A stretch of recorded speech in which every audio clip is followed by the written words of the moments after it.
আল্লাহ তাআলা চাহে তো আপনার মনের সকল নেক চাওয়া পাওয়াগুলো পূরণ করে দিবেন।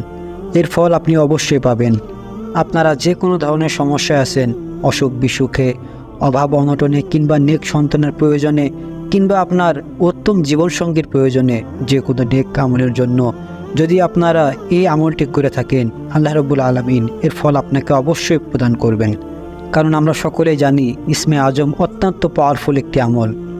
রাসূল সাল্লাল্লাহু আলাইহি সাল্লাম নিজেই বলেছেন, এই নামে আল্লাহকে ডাকলে আল্লাহ তাআলা সাড়া দিয়ে থাকেন, এবং এই নামে আল্লাহ তাআলার কাছে কিছু চাইলে তিনি তার চাওয়া পূরণ করে দেন।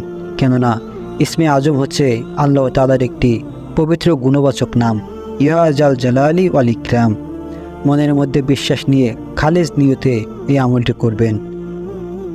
আল্লাহ রাব্বুল আলামিন যেন আমাদের সকলকে ইসমে আজম বা পবিত্র নামের আমলটি করার তৌফিক দান করুন।